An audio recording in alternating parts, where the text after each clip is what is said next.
And we're live to look at the 5 love languages and the Enneagram. So, over to Jonathan.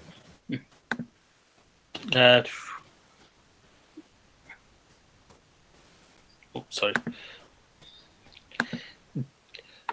I had the YouTube channel open, so I just heard you twice and him as I've got off. Anyway, how would you like me to begin? We know we should have discussed that before we started. We're super organised here. Instead, we should have done that, but instead we talked so much about The Empire Strikes Back. Yes. Well, I mean, we could sort of go over. Well, okay, I'll just a brief overview of the Enneagram. In that, super simple.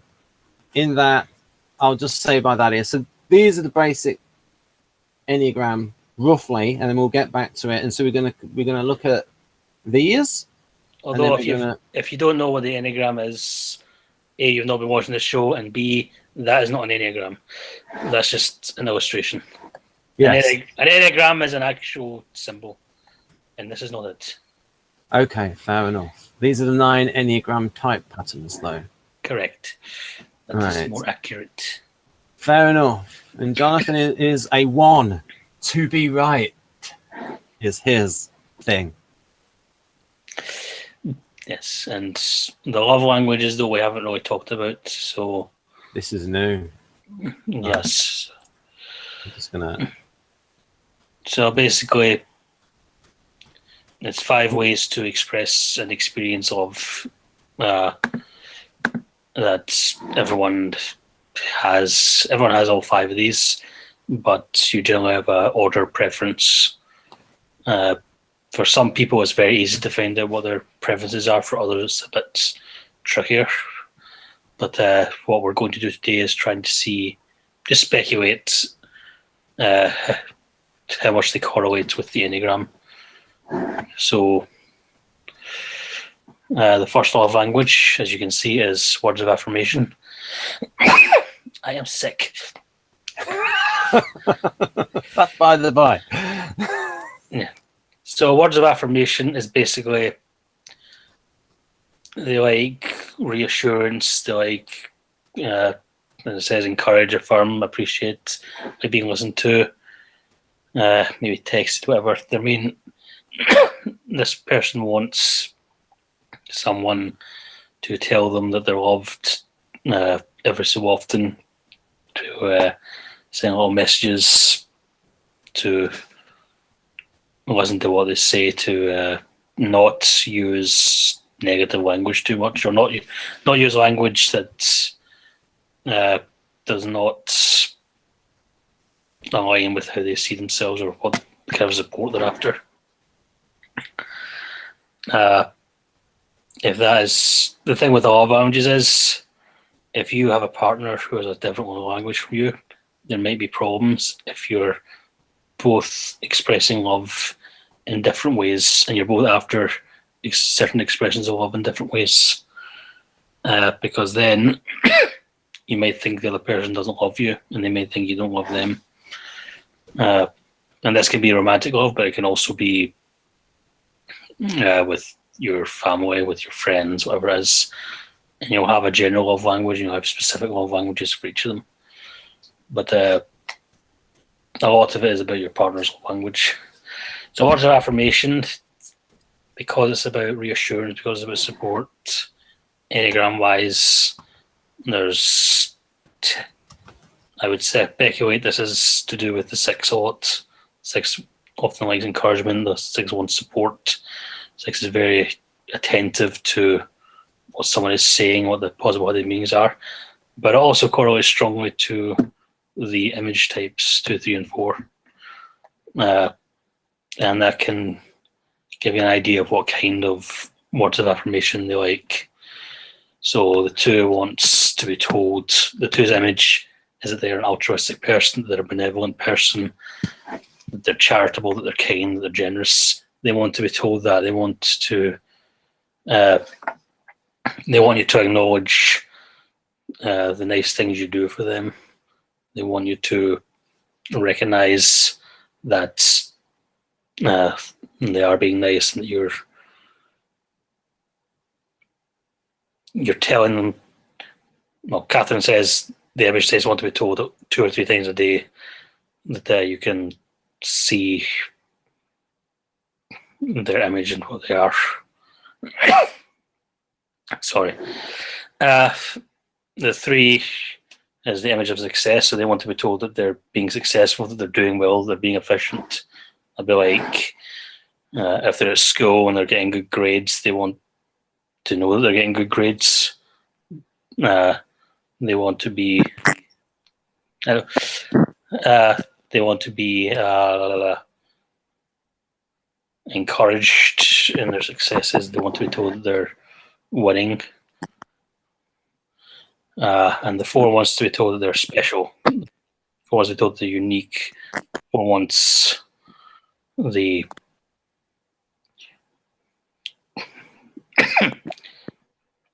4 wants to be seen as different and kind of stand out. They have this image of being kind of defective, and they overcompensate with this image of uniqueness. So yeah, hello. Hello, you're talking about the 4, and that's me. So let's talk away. Well, we're talking about the love languages, and that was we're just saying that the 4, the 2, 3, and the 4 kind of might correlate with words of affirmation a bit. Probably more the 2 and the 3, but the 4 somewhat as well. Your audio is a bit weird. You're kind of breaking up. Yeah. I don't know if it's to do with, because usually these mobile devices and slates are very good for communicating, even if you've not got headphones or earphones. There's usually laptops that are not as good with the echo cancellation. But yeah, I don't know if Jonathan's met Raquel before, so I don't think Raquel, we have. would you like to, what, pardon? I don't think we have. So Raquel, if you briefly tell the audience how great you are at typology, like into your people skills and basically counseling, that kind of thing. Yeah, so I practice marriage and family therapy. I do mental health counseling, and I see a wide range of issues, relationship things. I'm in very much to self-esteem and identity exploration, helping people find out who they really are. I also have I'm all but dissertation, so I will have a PhD soon, and I'm looking at learning and the brain. So that's what I do. And I'm into pop psychology, into Myers-Briggs, Enneagram type stuff. I'm fairly new to that, so I don't really have a lot of input on that. All right. Well, I'm just some guy on the internet just talking random stuff.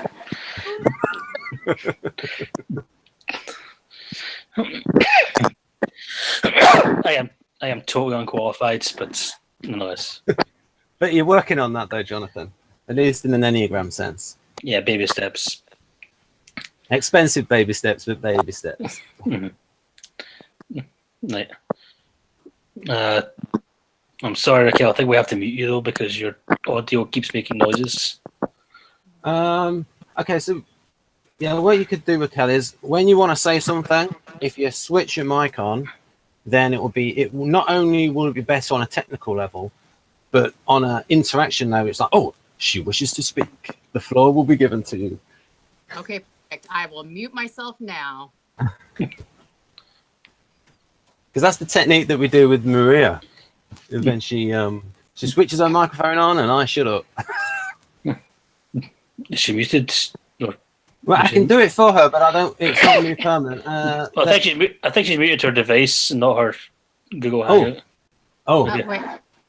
Yeah, you're muted. Okay, there we go. Right. Okay, that should work. You muted twice now. All Right. So, any questions about words of affirmation? So now you have to mute her, and then you say open to questions. I never.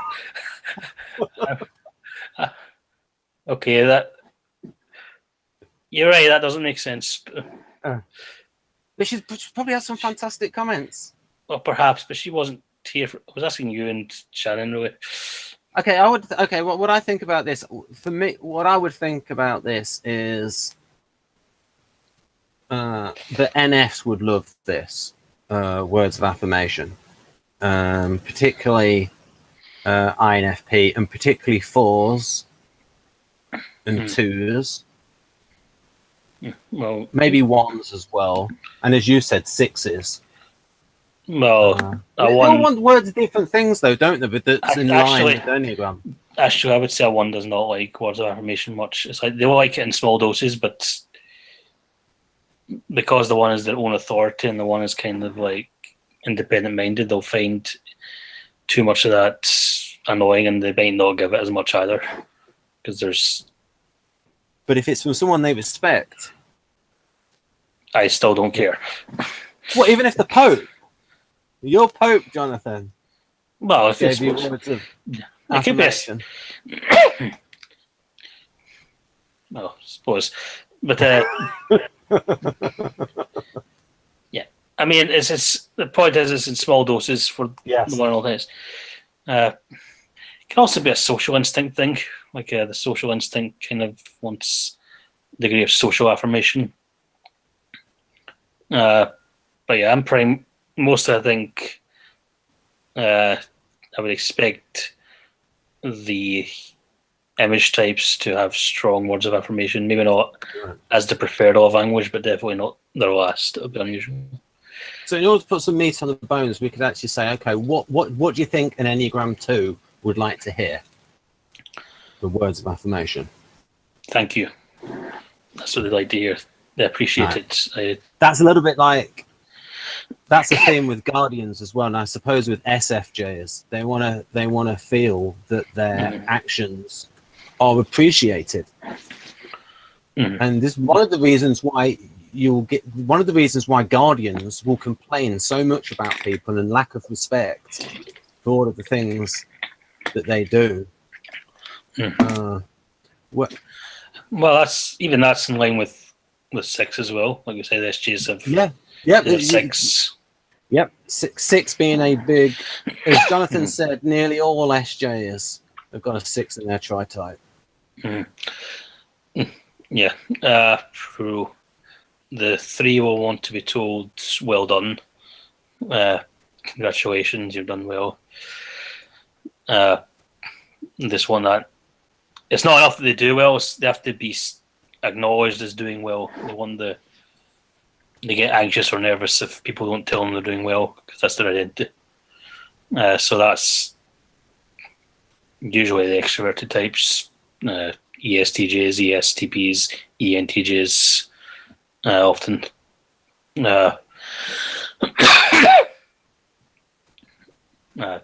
Some of the feeling types, but usually thinking types. What about, when you're going through the types, don't forget the instincts. No,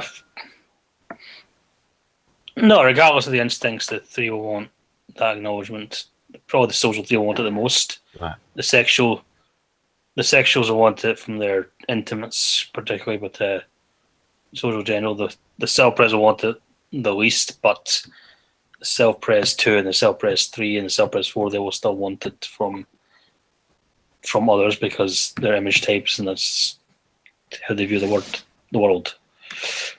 So yeah, this particular card is 2-ish. See that I love you.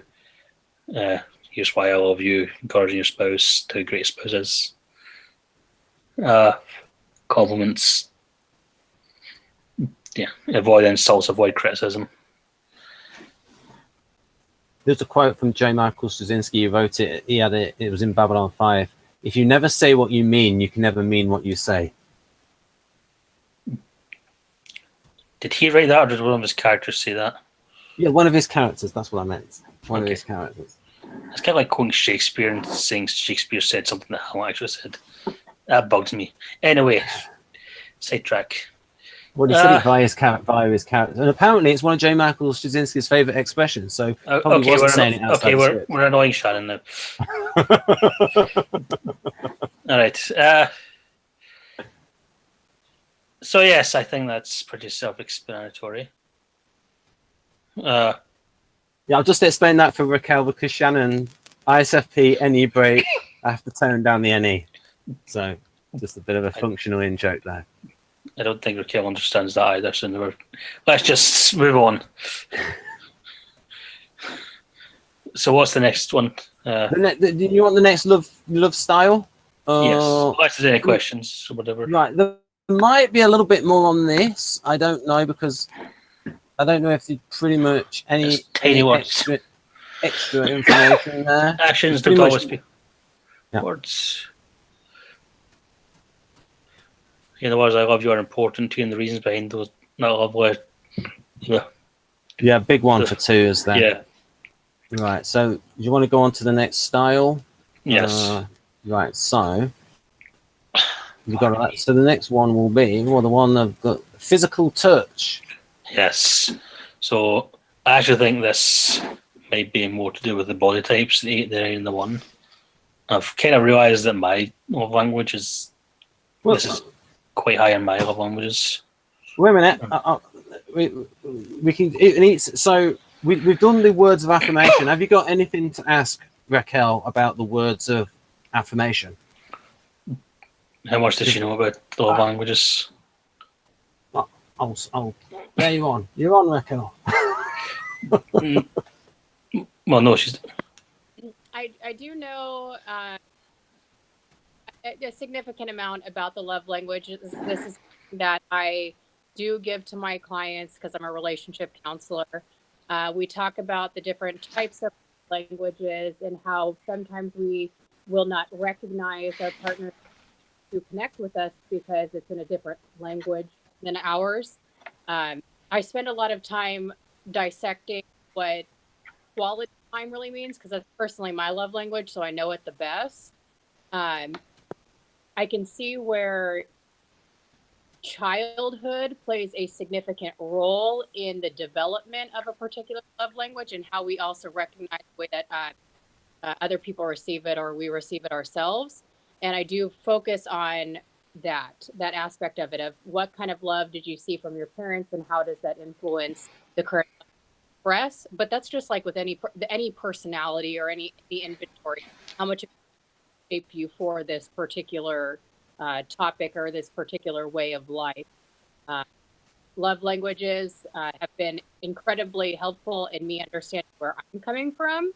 And I also recognize that one does dominate, and you may have like a secondary or even a tertiary love language that you recognize and express well.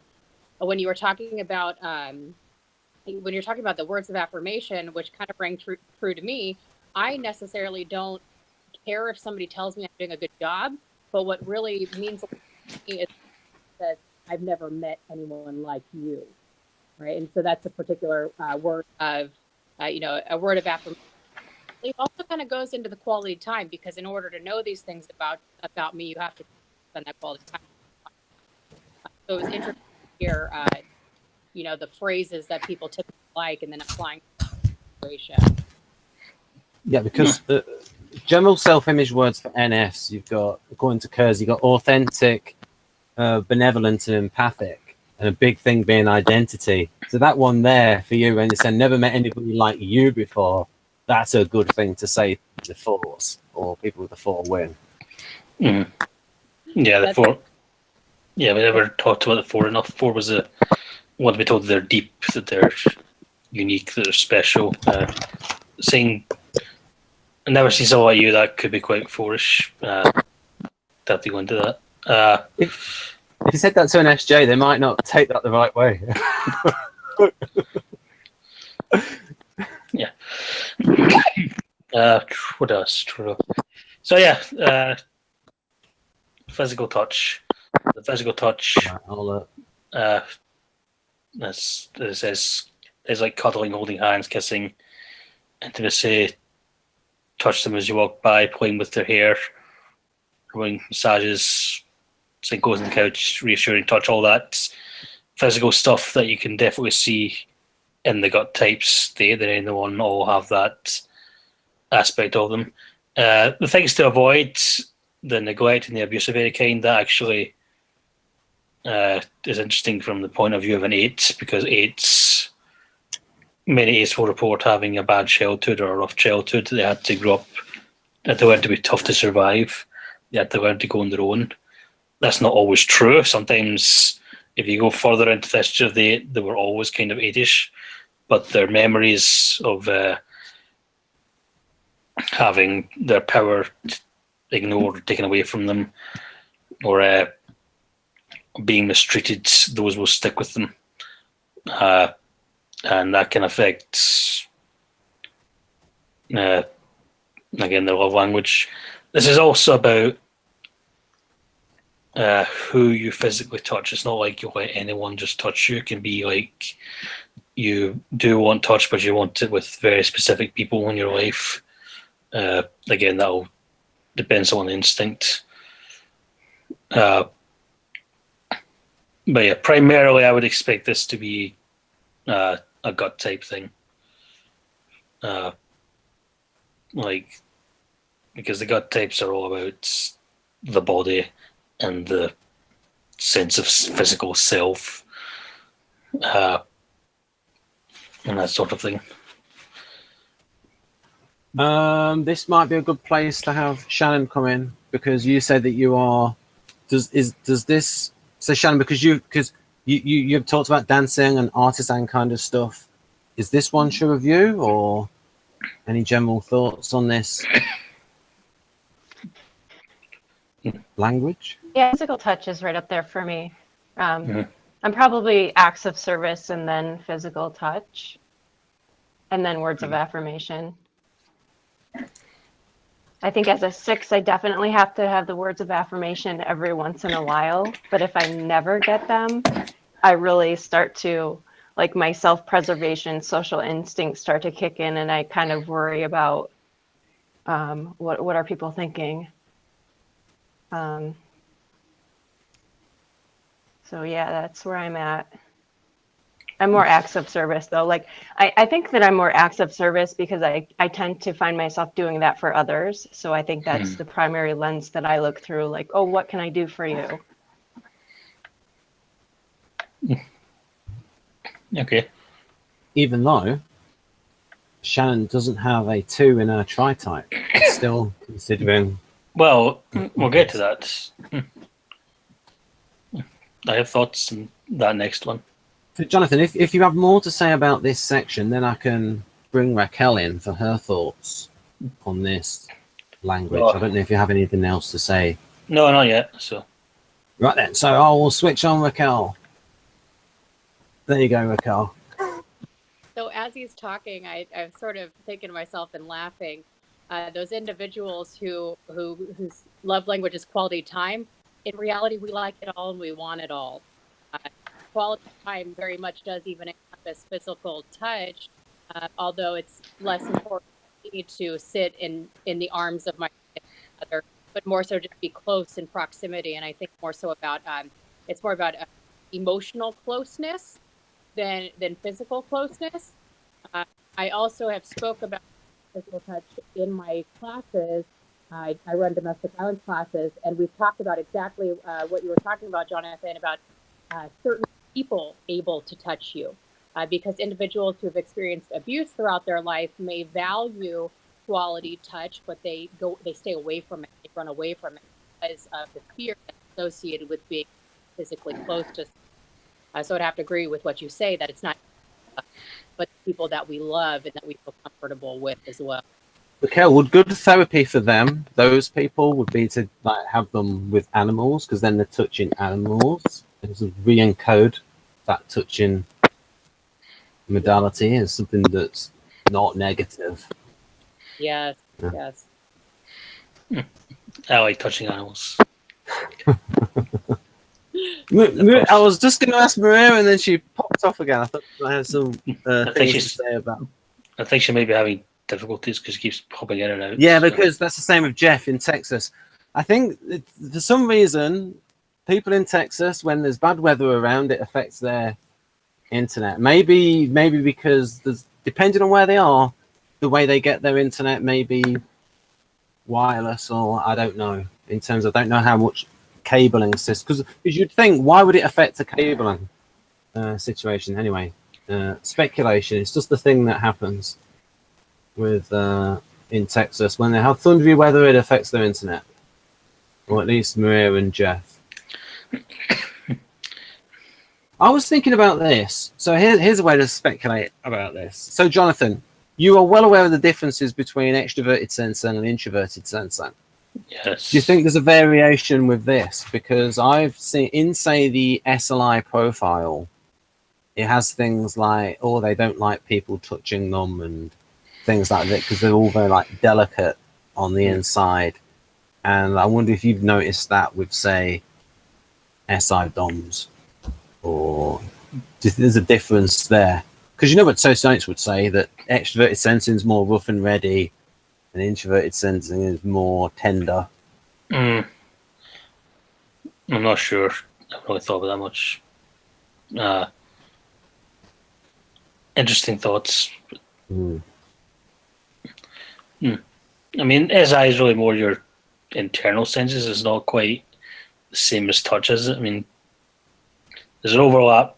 Touch is kind of like a in between introverted and extroverted sensing. And there's elements of both to it. So it's also very interesting because it is, especially in NLP, and Raquel will know about this, that the kinesthetic sense has emotion involved in it. So, in fact, yes, that would be a good thing for you to talk about, Raquel, about this kinesthetic sense and how emotions are involved in it. What so exactly are we looking for? I'm very much into the kinesthetic learning, which is practice. It creates feelings of stability. You are actively involved, which hits, it hits autobiographical memory. So these are things that are going to be highly charged for you emotionally. It allows you to be more invested. This kinesthetic approaches. What else are we looking for? I was just thinking about just generally how much do you agree with socionics not socionics, NLP, when it says that emotions are a part of that sense, the kinesthetic system. Oh yeah, I totally agree with that. You can't separate the two, as much as people want to say. Even people who are the sensing types or not feeler types, there is always emotion involved whenever you as a person are engaging in that particular activity or the way that you are describing.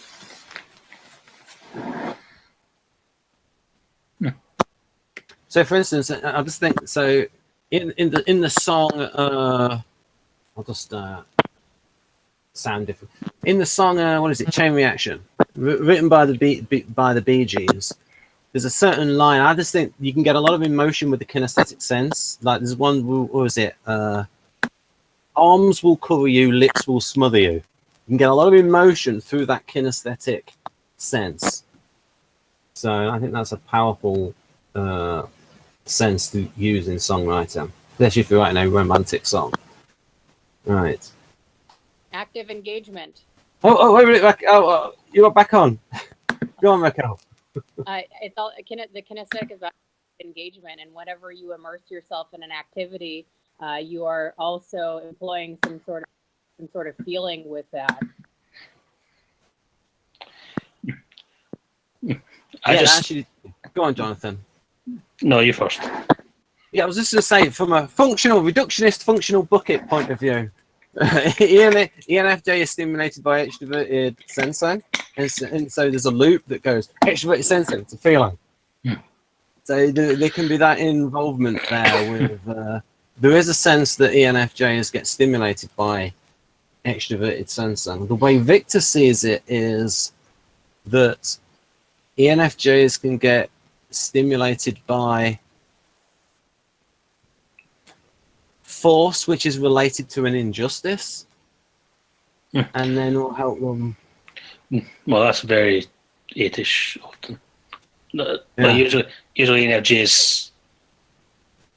It's relevant to be 8s, but they'll often be in the tri-type, or many ENFJs will be in the tri-type. Or 1, which can also be that. So that might then come into certain situations when the ENFJ will be more assertive. It's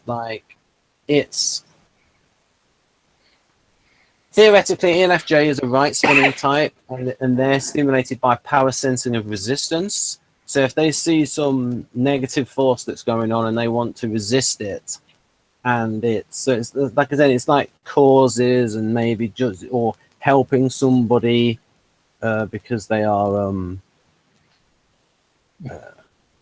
just stimulated by seeing force used negatively and wanting to stand up for individuals, that kind of thing. But then if we define extroverted sensing differently, then I think Raquel talked about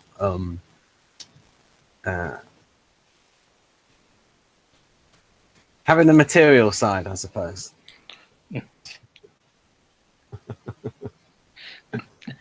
Well, that's something to talk about tomorrow in the Beta Quadra Hangouts. Because yes, if Raquel can join us. Yeah. But it might be a bit early, though, because it will be 7 a.m. Yeah. Sorry, Raquel. Anyway, I just wanted to say that I did not know the Bee Gees wrote that song, Chain Reaction. Yes, they wrote it for Diana Ross. Yes. I googled that when we were talking, just to double check. It's actually Diana Ross does something weird because there's a point in the song where she goes, ah! Like, so she has a little bit of fun in it. So based on that, I would think maybe Diana Ross maybe had a sense of humor because I don't know anybody else to do that in a song. Although I like the Steps version of it because Claire Richards has some fantastic moments in that song. But enough of my FE suggested. Anyway, enough about the Bee Gees. Right then, so we move on to the next one then. So the third one.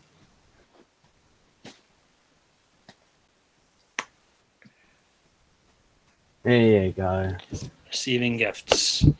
This is actually a very two-ish thing, but it can also be a very self-praise thing. The self-praise types show their love by giving gifts or by providing for people. And that can manifest in different ways. So, yeah, giving and receiving gifts is pretty self-explanatory. Things like, says here, ring, flowers, mementos, and the gift of yourself. That's an interesting thing. Avoid missing birthdays or anniversaries. Avoid thoughtless gifts. Yes, a lot of that is, again, very two on the self-praise side of things. I would say that all the self-praise types kind of manifest giving gifts or acts of service as a strong love language, but what that gift will be and what that will kind of vary, because like an 8 will give the gift of maybe a weapon or something just to teach you to protect yourself. Like a 5 might give you, a book or whatever.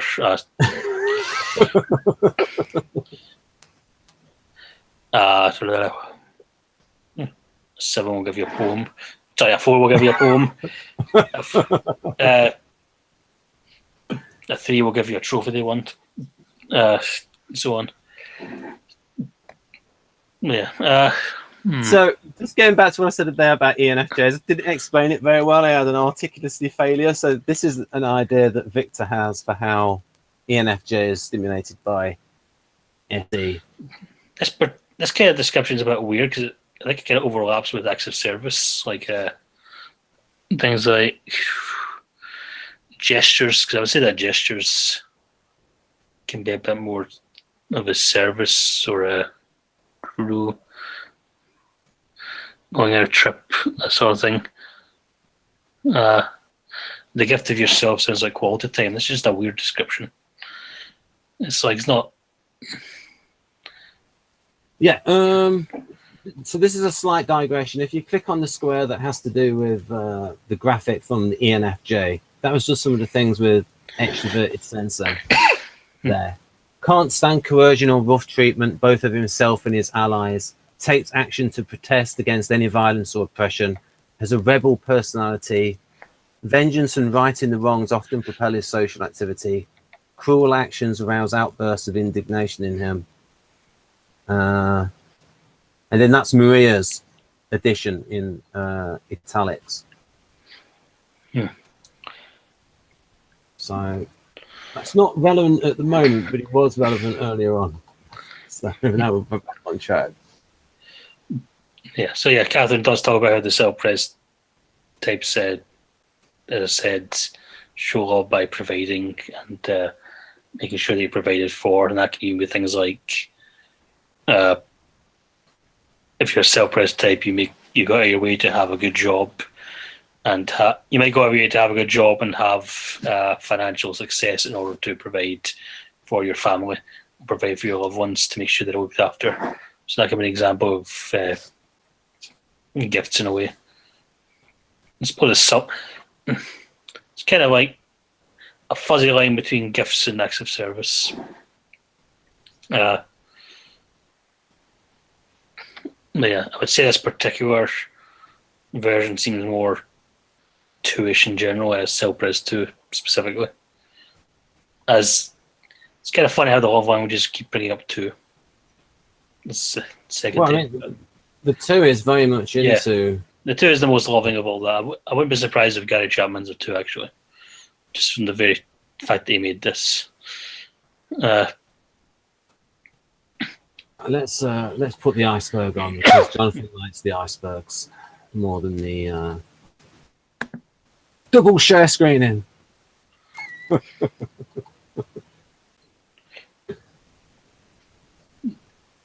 All right, there's a bit of 2. I'll go back to that. So, anything else to say on the receiving gifts, Jonathan? Not myself. No. Does anyone else have something to say? I choke on my own thing. I think everyone's. Well, now everyone's moving again. Raquel wanted to speak. I just had an example of I had a really good friend who was probably an ISFJ. And she was really big into gifts, and she would say that the biggest thing in her relationship was having her partner bring her home a dollar scratcher, a lottery ticket, $1, and that was it, to make her feel like he loved her.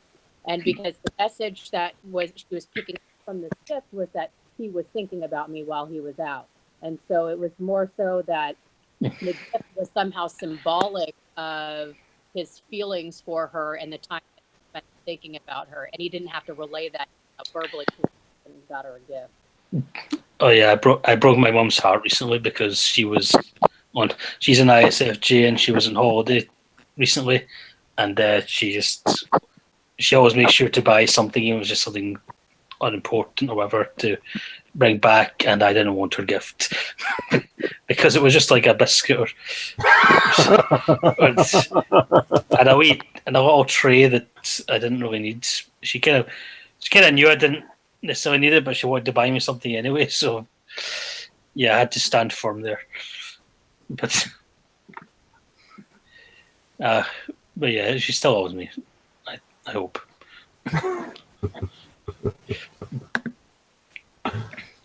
This, yeah, fantastic. Right then. So, should I move on to the? Shannon, did you have anything to say?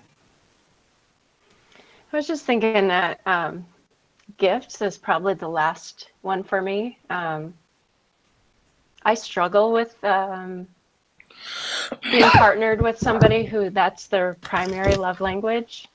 And I'm a self-pres dominant. So I think there is a lot to receiving gifts and acts of, there's like a lot of overlap to gifts and acts of service. Because when I look at giving gifts, from my self-preservation standpoint, it's like I want to squirrel away money, so I don't want to spend the money on gifts. But I will go out of my way to do an act of service because I don't have to spend money on it necessarily. So it's like sense.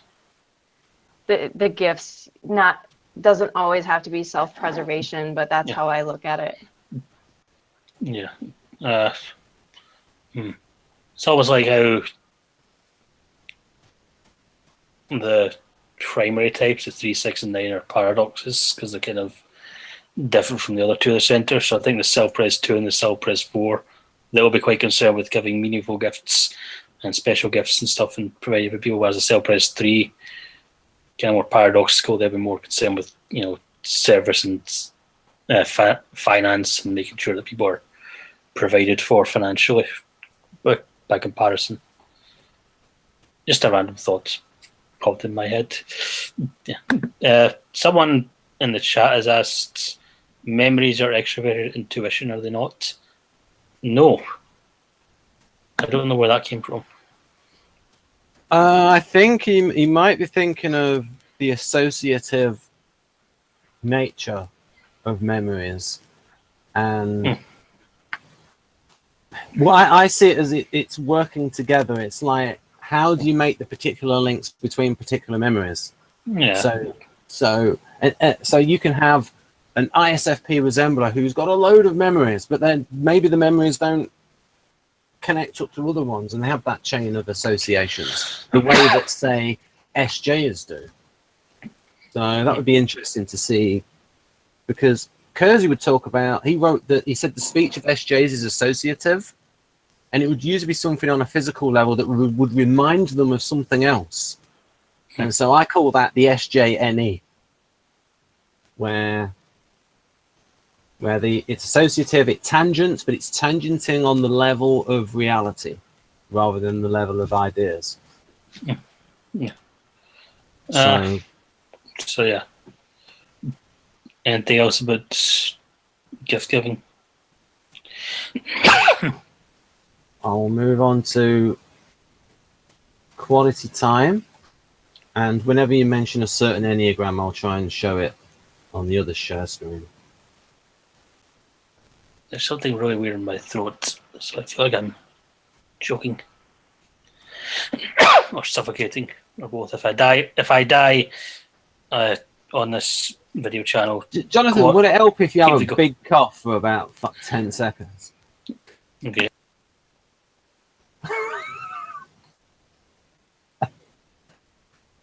I clicked on his box. Hopefully that there. Anyway, my point was, if I die, keep going. Right. The show must go on. Yes.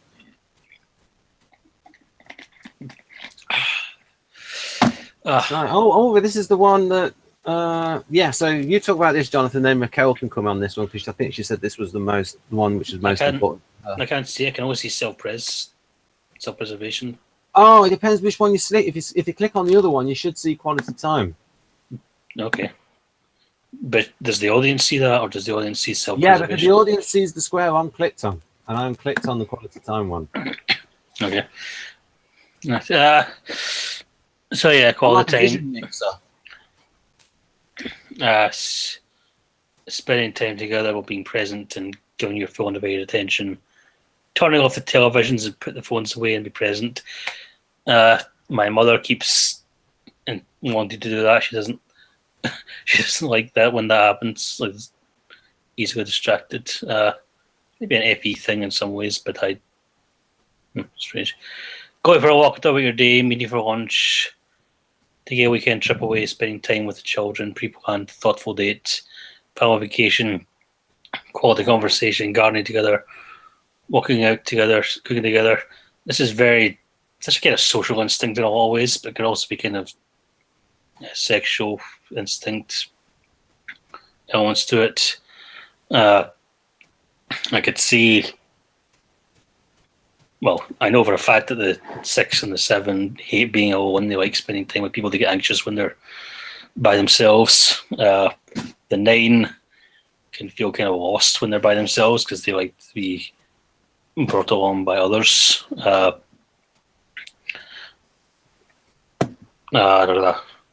Obviously the 2 want to do this as well, but there's kind of a flip side of this, I would say, when you get to things like the withdrawn types, because if you think of the 4 or the 5 especially, they'll think that their emotions and their time are precious. They're quite introverted. They'll want to spend more time alone, but the people they want to spend time with, they will they might take it personally if that person, as it says here, misses a date or whatever, or doesn't listen. So it's an all dichotomy there. But yeah, I would say the social instinct again, the sexual instinct, the 6 and the 7 and the 9. And maybe the 3 as well, because the 3s are usually extroverts. And the 2 of these will all be wanting to spend time with people. Particularly the 8, the 1, the 4 and the 5 are better at spending time alone. But all of them will have... all of them want it to some extent. I kind of see blurry areas here regarding... it's almost like there's a border between quality time and physical touch. Like, they're not quite the same thing, but they're definitely related. Obviously, if you're going to touch someone, you will be with them, spending time with them. It's almost like a kind of... still a sense of being with someone going there, kind of overlap there. Yeah. So because we might have some people watching who don't know that much about Enneagram, they might know about love languages, but not the Enneagram. It's what channel have you been watching? Yes. Not if they follow this channel. I'll just say for people, it goes around like a clock, and to be right is number 1, and the CND symbol would be sort of 9. And I'll put that on every now and then. Jonathan mentions an Enneagram type.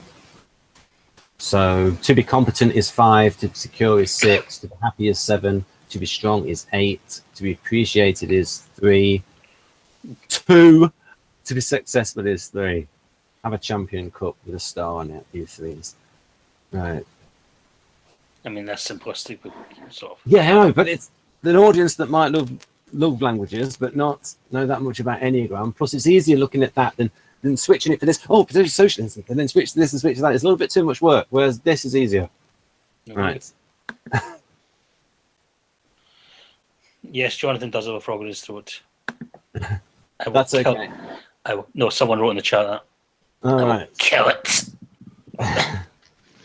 Well, I think there's a key there on quality time. Long time without one-on-one time. So that tells me that would probably be really important for the sexual instincts, the one-to-ones, especially like sexual 4s and sexual 7s. I could see craving that quality one-on-one time. Yeah, the thing is, I think this is specifically the love languages regarding your partner or romantic partner, but I know he does talk about it in a broader sense as well, so elsewhere. So this particular stuff is definitely sexual, but I can see this manifesting as a social instinct as well. It's probably the least like the self-praise, but again, you get things like the self-praise 6 and the self-praise 7 stuff you just don't want to be alone. So I suppose an example of that would be, so you could have, say, somebody at a book signing, and they only interact with somebody for maybe 10 seconds, but during that 10 seconds, they have their complete attention. So maybe it's making those little moments. So any particular time the person has for somebody, even if it's small, they make it really high quality in terms of the full attention that they give the person. And that could probably have a bigger effect on somebody than somebody who spends longer with them, but that it's not, the quality is not there. Maybe they're doing something else, looking at their phone, things like that. So I can be guilty of that. I think this is important to me, but I'm very much a loner and very much an introverted introvert. I spend a lot of time alone, and sometimes when I'm with people, it's nice that I'm with them, but I get distracted quite easily at times. So I can definitely hold the other. I can definitely, give my full and undivided attention, but it's an effort often. Like if if it's important, I will give it, but if it's a routine thing, I can get a bit daydreamy. So I was thinking, Michaela, if you've got something to say on this, then you can say. And also, if you want to pump Jonathan for information, feel free. Great. So we're right up in my alley here. Like I said, quality time is my number one by far. By the way, too, when I took the test, it outnumbered all the other ones. I am also a 4-wing 3 Enfj. So for me, quality time is kind of it happened because of the personality type I am in the Enneagram that I have as well. It just led me to value quality time. For me, quality time is about psychological closeness and emotional safety. I am someone who wants to know if my partner is going to be there for me. So it also has to do with accessibility. And all of these things fall back onto the personality type in the Enneagram, because as an ENFJ, I am someone who depends on others to construct my identity, to understand who I am. And I'm always trying to find out the parts of me that are missing, to find my place in the world. And the only way that you can do that is by spending time with other people. So it's almost like the quality time, my love language, allows me to explore those parts of myself and really find out those parts of myself that I'm missing. Let's see, what else did I put? I was writing notes as we were going on. Let's see. In terms of quality time too, one of my favorite things that I enjoy in my relationship now that is very much a quality time thing is that we can spend hours creating stories and making up just fake, ludicrous stories. And I really enjoy the interaction between the two of us, because it allows me to expose parts of myself that I wouldn't normally do on a quick, basis in our interactions with other people. So it's very much quality time allows for more self-exploration than any other. Oh, we lost her. She went quiet. She's gone quiet. Oh, I just stopped talking. Oh.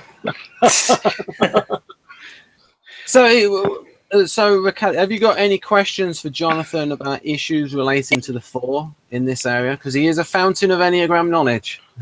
Yes. So I'm looking at this and I'm seeing that I'm a 4-wing 3. I'm heart-based. It's saying that I'm heart-based instead of like gut and body-based. And that was really interesting to me, because I'm also someone who feels like I lead by my gut.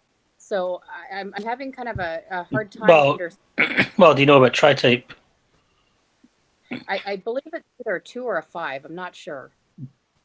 No, that's not how tri-type works. Tri-type is like, basic Enneagram theory is that the 2, 3, and the 4 are part of what's called the image triad or the heart triad. The 5, 6, and 7 are part of the head triad or thinking triad. And the 8, 9, and the 1 are part of the gut triad or the body triad. And that's tri-type theory is the idea that you have a preference in each center, in each triad. So I'm a 1-5-2, so I'm a type 1, I'm a core 1. But I have 5 in my head center and 2 in my heart center. So that's like 2, 3, and 4 as heart types. That's the kind of image they want to present. That's the way they experience shame and deal with shame and stuff. So that's how they express love, how they deal with love. So anyone with 2 in their tri-type will express love and deal with shame and stuff in a 2-ish way, more than a 3-ish way or a 4-ish way, whatever. So yeah, this is kind of like a additional element to the Enneagram. So that what you're saying about the gut and all that just probably means that your gut type is second in your Enneagram stacking. So you could be a 4, 8, X, whatever, say a 4, 8, 7 or a 4, 8, 6, whatever. That would be your tri-type. Or a 4, 8, 5 perhaps. But so yeah, that would be like a whole different conversation we could do in future. But yeah, there's no problem there if you're just going with your gut. That just tells me like your first or second type, and your tri-type would be a gut type, probably. That could be sort of looked at in a different way from a Jungian type, because ENFJ is launched by extroverted sensing, and I was wonder if maybe in future Raquel could describe like the sensory qualities of going with your gut, and then we could sort of see, oh, is that being enlivened by extroverted sensing of, because Dario would say it's immersing yourself in the present context, and because you are so immersed into the details of that context, then any impulse that you have, and I assume impulse is coming from the gut, that we would frame it at that, will be appropriate to that context. So maybe that would be called going with your gut, whereas really it's being so immersed in the present context that the impulse that you have fits it and is appropriate. So maybe we can investigate that. Yeah, I mean, also go with your gut can mean different things. Like the gut type in anyone, that means something very specific in Enneagram. It's not. Yeah. It's not necessarily just any old gut thing. But yeah, there's also ethics as well. There's the ethics kind of gut. Well, conviction. Yeah, there's overlap with that too in Enneagram. Yeah. But yeah, that's like a whole different video we could do with you if you wanted. Yeah. Just going over what your tri-type might be. So yeah. There we go. So the next one, I suppose. This is the last one. Well, the last one is acts of service. So yes. There we go. Yeah, so your responsibilities and burdens of others. One moment. I could say that the 2 does this in order to get the words of affirmation. Interesting thought. Doing the dishes or laundry, washing their car, running errands, fixing things in the house, helping them with the project, doing things that are being asked, sacrificing what you do. Yeah, again, some overlap with self-pres. Communication is key. Laziness. Well, it's funny because I say the laziness, because the 9 can definitely, the self-pres 9 will definitely do acts of service in their own way, but it'll be like they'll be lazy in certain parts of their life.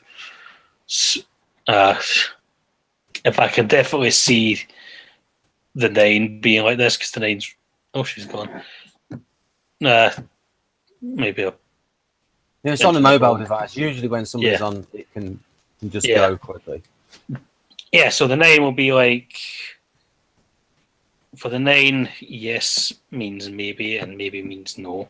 The 9 is very careful about their precious time and what they're expected to do.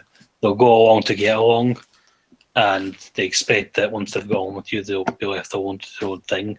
So there's definitely an element of acts of service to the 9. In fact, it's also the 5, because Catherine gave an example of 5, but she kind of like it. She gave this example of someone she ended up retyping either 9. It's just kind of weird, but basically, a time when she had a problem with the computer and she was on the phone with this friend. This friend eventually got in the car and just drove hundreds of miles to go to her house and show her what needs to be done. That would be a perfect example of acts of service. So yeah, again, the self-pres 2 in particular can be doing things like this, as well as giving out gifts. But all the self-pres types, I think, will kind of, if they're not doing the gift giving, they'll be doing the acts of service. I think that's pretty likely to be true. The 8 and the 1, I think, will probably do it in their own way as well, though they'll show you how to get tough and how to be independent and so on. An unhealthy 8 might actually be a bit of a bully, but they're bullying you to toughen you up and to make you stronger in their own mind, at least. That's what they're doing. whereas the one will try and fix things for you or show you how to do things, or more likely say you're not doing it right, here's what should be done. Just push you aside and just do it for you, because you'll get it wrong. I imagine what Kersey wrote about the ESTP and the way they parent their children and tell them that nice guys come last and all those kind of things. Yeah, well, those are the ESTPs especially. Yeah, the self-pres 5 will teach them to be self-sufficient as well.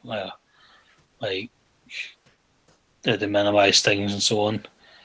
So yeah, acts of service can be kind of a broad, interesting concept. This is, the more I think about this, the more I wish I'd kind of like spent more time, writing stuff down and thinking about things, because I can kind of see how all the different Enneagram types might manifest this in very different ways if we go into real depth with it. Like a 7 will give active service in terms of like having fun, or show you how to have fun to get you your shell, that sort of thing. The 3 will teach you how to be successful, how to market yourself properly, how to dress. There's so many ways and dimensions we could be talking about this. So, anything else? Right then. So I'll.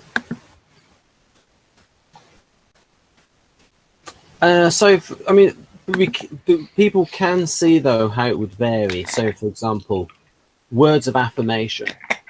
The different Enneagram types are going to want affirmation relating to different things. So, yes. so there will be slight variances on it. So maybe you could say in terms of romance style, if you think of duality relationships with, say, caregiver with infantile, or with aggressor with victim, certain of those things can. So, for instance, acts of service. I can imagine if someone's things can line up. If it lines up, if someone's naturally in that role, say a provider role, say SFJ, then and especially if they're, so I can imagine I frequently would see with SFJ, they would do the acts of service, but they would want the gratitude in return. Yeah, that's a 2-ish thing. Yeah. Sometimes self-precise, but definitely often 2 there. Yeah. So it went with the 2 though. It's like, it's not so much that they want it or ask for it, is it? I think it's like they get upset if they don't receive it back. Like they like it back without having to ask for it. So it's like expected. So there might be a difference with these styles in terms of what somebody likes to receive might be different from what they like to give out. Just like in socionics or Jungian type. Well, yes and no. Like I said at the start, you have a general love language, and then you'll have specific love languages. So you'll have language with your parent, with your mother, maybe different from the one with your father, maybe different from the one with your brother or sister, maybe different from the one with your romantic partner. But you will have them, and you'll have your general one as well. Yeah, but if you sort of see what I mean, though, where, because in Jungian type, you've got like the dominant function and the inferior function. Yeah. It might just be that what somebody wants, someone's love language could be related to their, it's not 100% correlation, but it might be associated with their, say, inferior function in terms of something that they like to hear, but they're not good at giving it out themselves. So, for example, INTP or ISTP might want that kind of FE on them, but they're not able to give it out. I think the theory is that you want to give it and you receive it, and you want to receive it. So, right. I just think that might vary by type, though, in the ability to actually give it out. Well, the thing is, usually you want your inferior function in small doses. Like when you actually spend too much time in it, it can overwhelm you. Okay, so for instance, Yeah, I can speak to that. Like, if I'm sexual last, quality, if I get too much quality time, it's actually too much. I start to cause distractions. I cannot do the laser focus of a sexual the sexual dominance the way they do that, and sometimes it's too much for me. There's a man in your background. There's a man in your house. Good thing I know who he is. That would have been freaky. Yeah. Right. Yeah, I think that makes sense. Yeah, that's confirmation as well that, quality time has an overlap with the sexual instinct. I just think that, say with acts of service, so SFJ. Well, what you're saying sounds like SFJs like to do things for people, but they don't like people doing things for them, and that's not. No, it's just that what they might like to receive might be different from what they're good at. But they would still like to receive it. That's the point. They still like to have it done for them or with them. Well, maybe different things. So I could imagine. It's like acts of service is quite broad. Yeah. So it's not going to be the same things, but yeah, acts of service. I see what you mean. So it's going to. You could still say it's related to that to their function where you're helping out. And also, yeah. Also, you don't just have one love language. You've got all five. You will have them in a certain order. So even if your primary love language is acts of service, if your secondary love language is gifts, then you'll want both. You want to receive both and so on. Right. Okay. Still, it's worth interesting. Yes. Going through things to think about. Right. Oh yeah. So we did that. We looked through that table. This is another version of the table. Pretty much what the idea of communication. Pretty much the same as that other one. There he is again. Where's what again? The stranger in Shannon's house. Member of ZZ Top.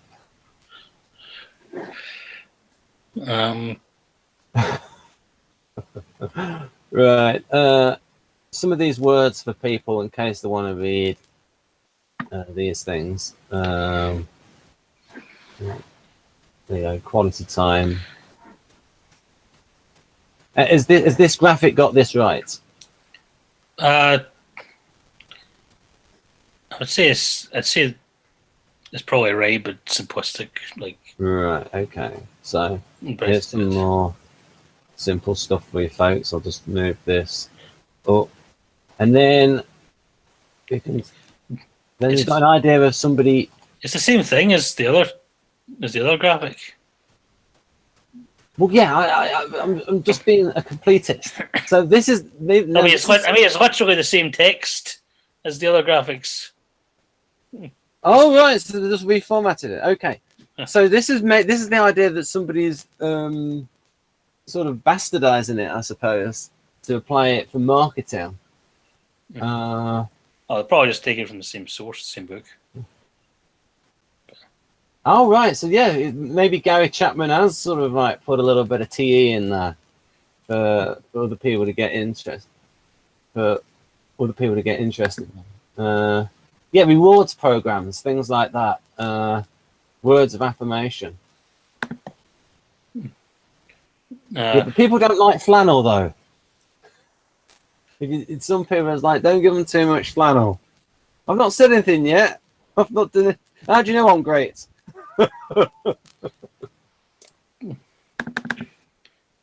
or if they say it to the right person, yes, you're right. This is a fantastic suit. I am the kind of person who likes to be a snappy dresser. I see you have a keen eye, so yeah, that would be definitely an image type thing. Yeah. and maybe sexual instinct. So, for instance, someone might compliment somebody's suit or the cut of their suit or stuff like that, and yeah. Right. So yeah, I mean, so all of these 5 things are just general to all relationships: quality time, words of affirmation, which goes to someone's self-image words and their Enneagram. Well, how general though? Like that's the point though. Like individual relationships will live or die on how much each partner wants something. Like if your first language is quality time and your partner's love language is receiving gifts, then you better be willing to give and receive both. Yeah. And if your first love language is your partner's last love language and vice versa, that can cause certain issues. But obviously with therapy and attention, you can work on that and make the effort. But now, I would say that with quality time, that I would say that those who are more feeling based, more of a feeling preference, what they might describe as quality time might be towards a sort of a deeper interaction with people. But the ones which I sort of see as common to most relationships are the words of affirmation and quality time stuff. Why is that? Well, because they're transferable to a lot of interactions. If the person feels that if you're interacting with somebody, I mean, Jeff once told me about there's a hangout on Jeff's channel where he's doing a hangout with somebody, and it's like you can tell that the person he's doing a hangout with is not really focused on Jeff.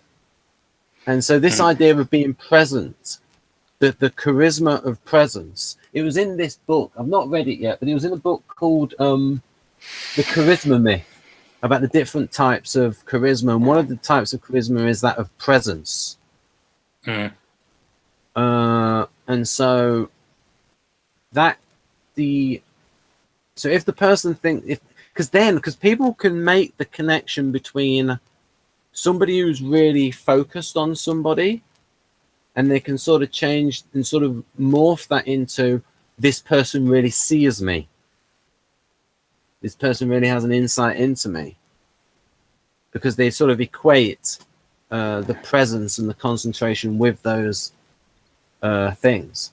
So that's probably an NLP thing, where someone gives them from a sensory point of view, from a beta STP point of view, if you give somebody 100% concentration and you're reading all of their body language, then you can actually connect with somebody, even if you're not really connected on an FI level, but you're given the appearance of somebody who is really connecting on that deep FI level. So that's just an NLP thing, which again was created by a couple of STPs. A cat. Yeah, as I said before, she's not a witch, but she could use that as a prop. Oh, it's got a bit of white on there. Touch that up. You also see this is how I know my love language is touch, because I want to hug that cat. But you also say physical touch in terms of, you see that in the way people greet each other and the handshakes and all that kind of stuff, and appropriate. All right, you can see that with 8s and people with strong SC. That's sort of not just a handshake, but a powerful handshake. Yeah, they can respect you or not, depending on how strong your handshake is. Or it might be with something. There was a tale about Jerry Ryan, and she would have a strong handshake because her father was a drill instructor, and so there was that kind of influence there. Well, is that the real reason why, or is that perhaps it is just her personality and she's thinking that's where it comes from? Or maybe a bit of overlap. It's just something I remember in an interview with her. Acts of service, yeah, you can sort of you can see these in business. Certainly in business, they will try and do these things. Yeah. So there are some. So I would say definitely words of affirmation and quality time is something that's going to be. So here's an example. Jeff said, I think he said it was at his 18th birthday party, and he didn't enjoy it because he felt that everybody there they weren't giving him their attention. So Jeff is pretty much about quality time, although he has said he's about all of these. So yeah, I thought it was about all these as well, but when I got into it took me a while to nail down what I look for the most. Yeah, but what it is though, it's everyone is about all of these 5, but it's like what what will vary by type is not the actual specific modality, but it's going to be like the particular thing. So, for example, if you were to ask, what is quality time for an INTP versus what is quality time for an INFP? The INTP might say, well, discussing these particular ideas and having a real in-depth conversation. Whereas for other types, their version of quality time might be different. Well, I think an INFP would say that as well. They just have no idea of what ideas are. Yeah, but you can see what I mean. It's like, so it's a way of looking at things. Yeah.